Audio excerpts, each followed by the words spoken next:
की रिपोर्ट से आज गंदम के रेट में मिला जुला रुझान देखा गया। आज गंदम के रेट बेहतर थे पहले की निस्बत। अस्सलाम वालेकुम दोस्तों, मैं हूं आपका होस्ट मोहम्मद रामिश और आप देख रहे हैं हमारा यूट्यूब चैनल।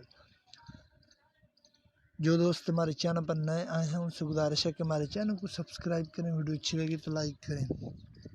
तेल, तिली, ग्वारा, मकई, बाजरा, गंदम, सरसों, canola market report.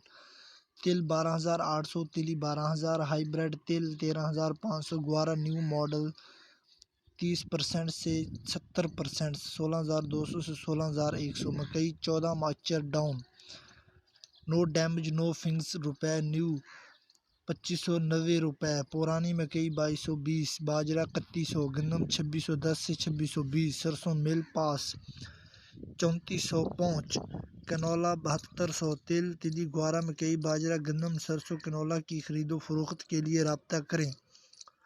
Mohammad Ramish.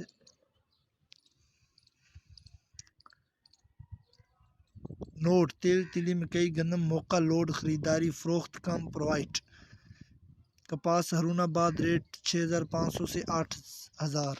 गंदम, कपास, सरसों और मजीद फसलों की रेट हासिल करने के लिए हमारे चैनल को सब्सक्राइब करें, वीडियो अच्छी लगे तो लाइक करें। Thanks for watching this video. अल्लाह हाफिज़।